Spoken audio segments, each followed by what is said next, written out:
మాయా చేప మొదటి భాగం. ఒకప్పుడు ఒక చిన్న గ్రామంలో ఒక మత్స్యకారుడు తన భార్యతో కలిసి జీవించేవాడు. వారికి వివాహమై చాలా సంవత్సరాలు గడిచినా పిల్లలు లేరు. మత్స్యకారుడు ప్రతిరోజు ఉదయం లేచి తన వల తీసుకొని దగ్గరలోని సరస్సుకు చేపలు పట్టడానికి వెళ్ళేవాడు. అదే అతని వృత్తి. దాంతోనే తన భార్య కడుపు నింపుకునేవారు. ఒకరోజు మత్స్యకారుడు ఎప్పట్లాగే తన వల తీసుకొని సరస్సుకు చేపలు పట్టడానికి వెళ్ళాడు. చాలాసేపు వల విసిరినా ఒక్క చేప కూడా దొరకలేదు. ఎండ పెరుగుతోంది. మత్స్యకారుడు కలవరపడ్డాడు.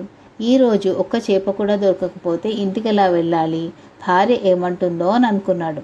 చివరికి అతను మరొకసారి వల విసిరాడు. ఈసారి వల లాగగానే అందులో చాలా పెద్ద అందమైన చేప చిక్కుకుంది. ఆ చేప అంత ప్రకాశవంతంగా అందంగా ఉంది. మత్స్యకారుడు అంతకుముందు అలాంటి చేపను ఎప్పుడూ చూడలేదు. దాని రంగు బంగారు వర్ణంలో ఉండి సూర్యరశ్మిలో మెరుస్తోంది. మత్స్యకారుడు వలను నీటిలో నుంచి బయటికి తీయగానే ఆ చేప ఒక్కసారిగా మాట్లాడడం మొదలుపెట్టింది. చేప మనిషిలాగా స్పష్టంగా మాట్లాడడంతో మత్స్యకారుడు చాలా ఆశ్చర్యపోయాడు. చేప, ఓ మత్స్యకారా, దయచేసి నన్ను తిరిగి నీటిలో వదిలిపెట్టు. నీవు చేసిన ఈ మేలుకు నేను తప్పక బదులు తీర్చుకుంటాను అంది. మత్స్యకారుడు ఆశ్చర్యంగా, నీవు నా మేలుకు బదులు ఎలా తీరుస్తావు అని అడిగాడు. చేప బదులిస్తూ, నువ్వు నన్ను వదిలిపెట్టేస్తే నేను నీకు ఒక మంచి చెరువు గురించి చెబుతాను. అక్కడ నీవు చాలా చేపలు పట్టుకోవచ్చు. అక్కడ నువ్వు చాలా తక్కువ శ్రమతో ఎక్కువ చేపలు పట్టుకోగలవు. నీ జీవితము సులభమవుతుంది అంది. మత్స్యకారుడిది చాలా దయగల మనసు. పాపం ఈ చేప ప్రాణభిక్ష అడుగుతోంది. నేను దీన్ని వదిలిపెట్టాలి, పైగా ఇది నాకు మంచి చోటు కూడా చెబుతానంటోంది అని అనుకున్నాడు. మత్స్యకారుడు వెంటనే ఆ చేపను తిరిగి సరస్సులోకి విసిరేశాడు. నీటిలో పడగానే చేప, ధన్యవాదాలు మత్స్యకారా, నా ప్రాణాన్ని కాపాడావు. ఇప్పుడు నువ్వు ఇక్కడి నుంచి తూర్పు దిశగా వెళ్ళు. అక్కడ ఒక చిన్న చెరువు ఉంది. దాని ఒడ్డున ఒక పెద్ద చెట్టు ఉంది. అక్కడే నీకు చాలా చేపలు దొరుకుతాయి అని చెప్పి నీటి లోతుల్లోకి వెళ్ళిపోయింది. మత్స్యకారుడు చేప మాట విని తూర్పు వైపు నడవడం మొదలుపెట్టాడు. కొంత దూరం నడిచాక అతనికి నిజంగానే ఒక చిన్న చెరువు కనిపించింది. దాని ఒడ్డున ఒక పెద్ద చెట్టు ఉంది. మత్స్యకారుడు అక్కడ తన వల విసిరి చూస్తే వలలో ఎన్నో చేపలు చిక్కుకున్నాయి. అతను చాలా సంతోషించాడు.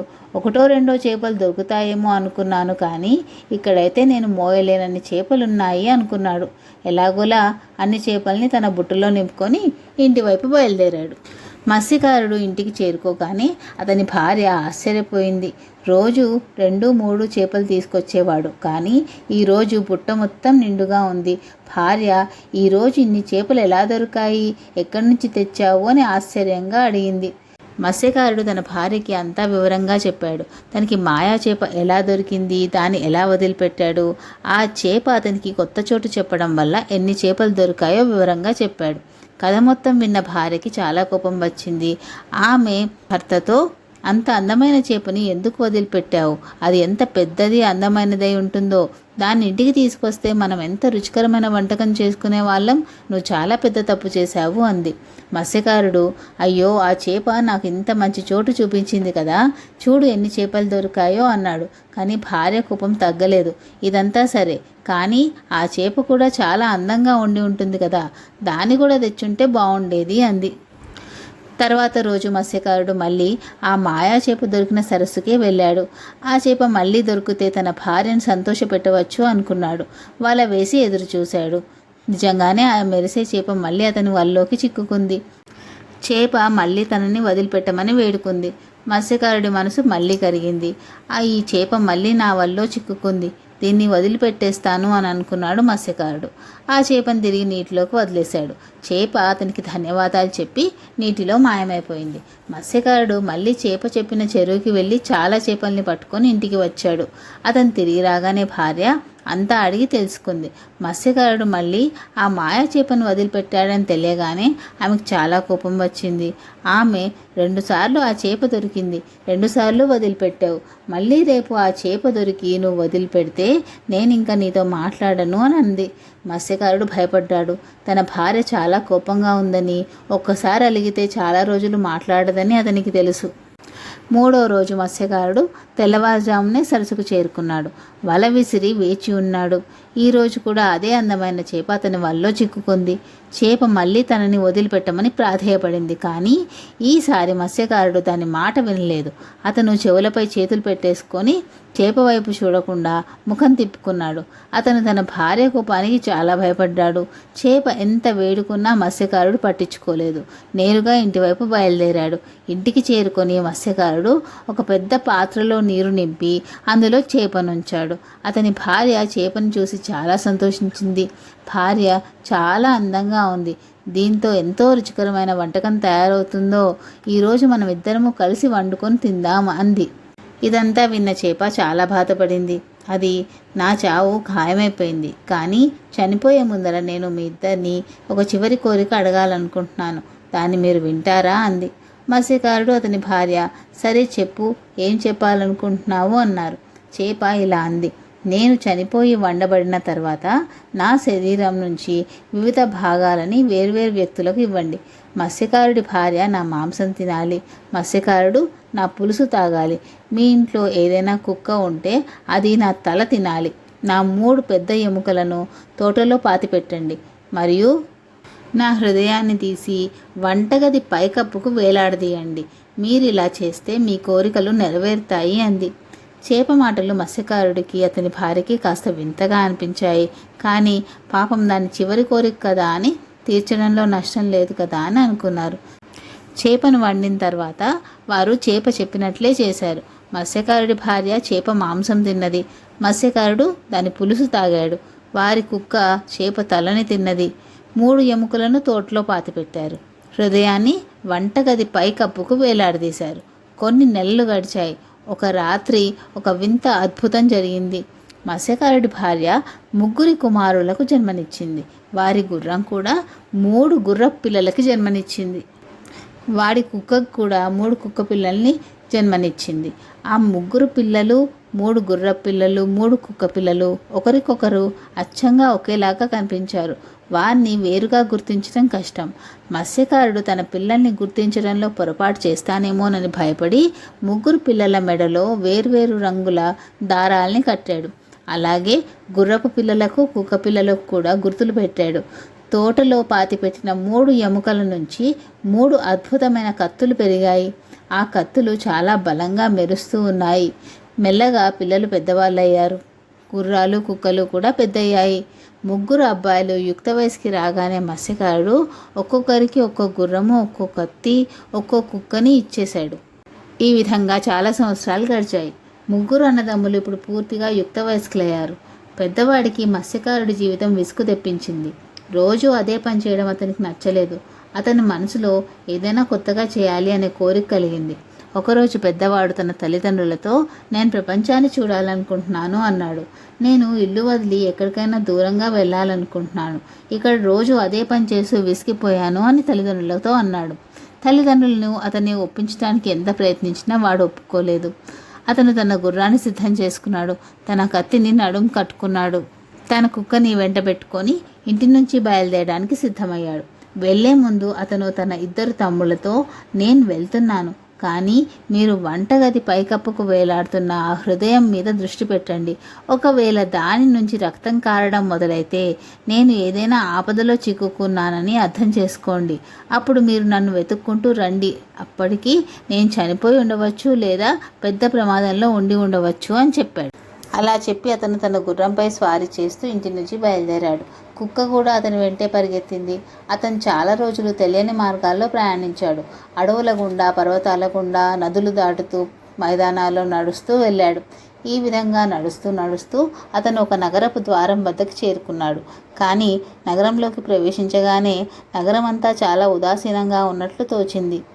కనిపించిన వారు కూడా చాలా బాధగా, కలవరపడుతున్నట్లు కనిపించారు. ఎక్కడా సంతోషం కనిపించలేదు. నగరంలోకి వెళ్ళాక అతనికి ఒక సత్రం కనిపించింది.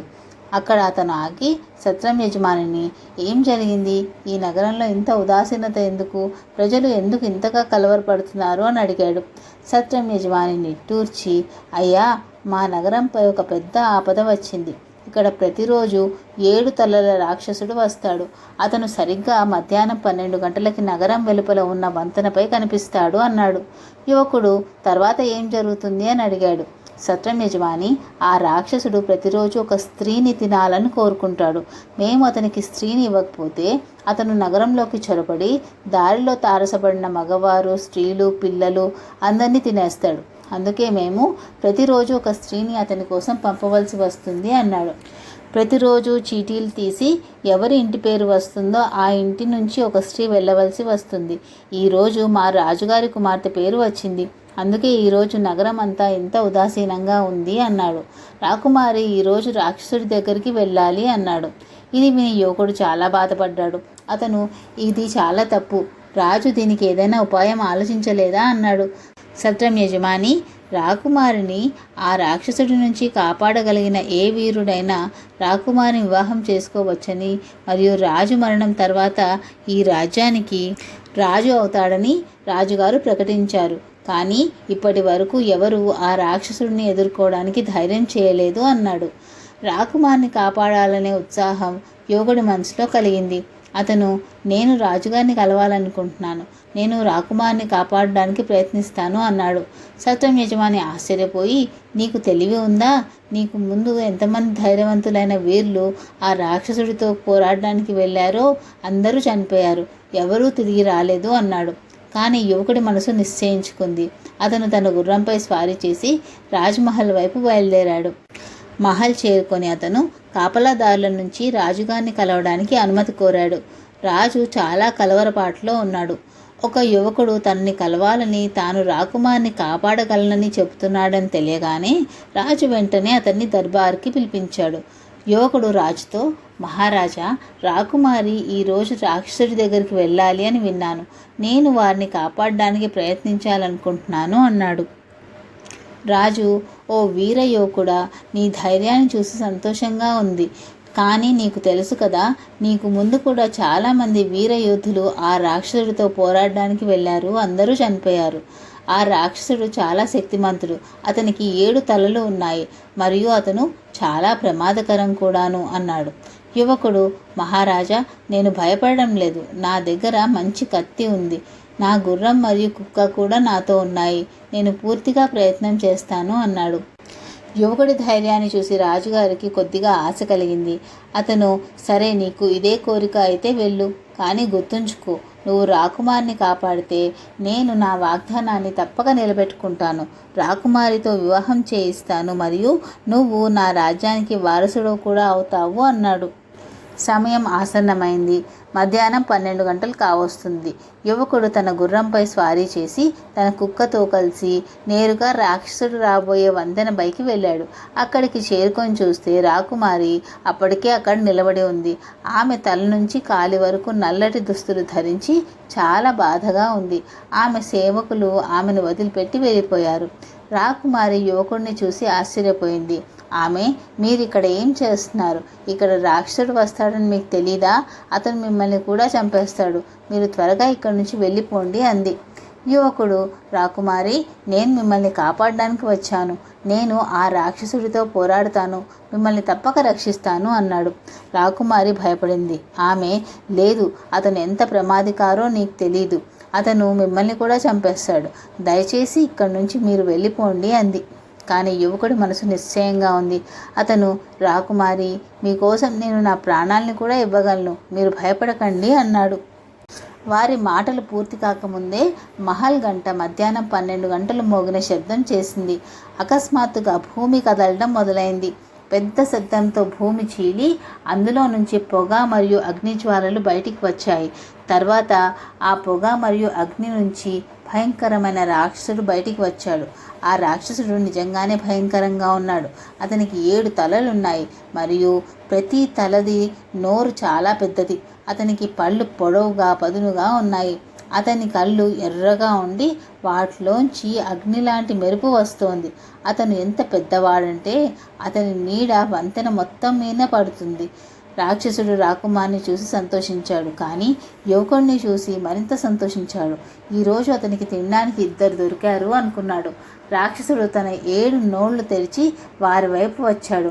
అతని శ్వాస నుంచి దుర్వాసన వస్తోంది మరియు అతని కాళ్ళు పడిన చోట భూమి కాలిపోతోంది. యువకుడు రాకుమారితో, మీరు దూరంగా ఉండండి, నేను ఇతనితో పోరాడతాను అన్నాడు. అలా చెప్పి అతను మెరుపు వేగంతో తన గుర్రం నుంచి దూకి కత్తి తీసి రాక్షసుడిపై దూకాడు.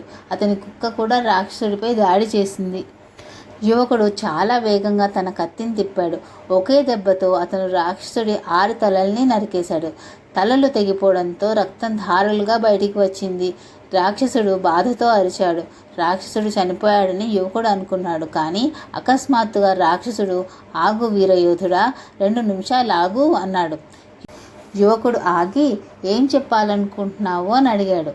రాక్షసుడు తన మిగిలిన ఒక తలని నేలపై పడిన తన 6 తలల దగ్గరికి తీసుకువెళ్ళి వాటితో చేర్చాడు. ఒకే క్షణంలో అతని తలలన్నీ మళ్ళీ అతుక్కుపోయాయి. అతను మళ్ళీ పూర్తి శక్తితో నిలబడ్డాడు. 7 తలల్ని ఒకేసారి నరకనంత వరకు ఆ రాక్షసుడు చనిపోడు అని యువకుడికి అర్థమైంది. అతను తన పూర్తి శక్తిని ఉపయోగించి ఒకే దెబ్బతో అన్ని 7 తలలని నరికేశాడు. ఈసారి రాక్షసుడు కింద పడి చనిపోయాడు. అతని శరీరం నేలపై పడి ఉంది మరియు 7 తలలు వేర్వేరు చోట్ల పడి ఉన్నాయి. యువకుడు తన జేబులో నుంచి ఒక చిన్న కత్తి తీసి రాక్షసుడి ప్రతి నోటి నుంచి నాలికను కోశాడు. తర్వాత అతను రాకుమారితో, రాకుమారి, మీ దగ్గర ఏదైనా రుమాలు ఉందా అని అడిగాడు. రాకుమారి వెంటనే తన పట్టు రుమాలు తీసి యువకుడికి ఇచ్చింది. యువకుడు ఆ 7 నాలికలను ఆ రుమాల్లో కట్టి తన జేబులో పెట్టుకున్నాడు. రాకుమారి చాలా సంతోషించింది. ఆమె, మీరు నా ప్రాణాలని కాపాడారు. మీరు నిజంగా చాలా ధైర్యవంతులు. పదండి, మహల్కి వెళ్దాం. రాజుగారు మిమ్మల్ని చాలా గౌరవిస్తారు అంది. కానీ యువకుడు, నేను ముందు సత్రానికి వెళ్ళి కొంచెం విశ్రాంతి తీసుకోవాలనుకుంటున్నాను. మీరు మహల్కి వెళ్ళండి, నేను తర్వాత వస్తాను అని అన్నాడు. రాకుమారి మహల్కి వెళ్ళింది. యువకుడు సత్రం వైపు బయలుదేరాడు. ఇదిలా ఉండగా ఆ వంతెన దగ్గరే ఒక కట్టెలు కొట్టేవాడి గుడిసె ఉంది.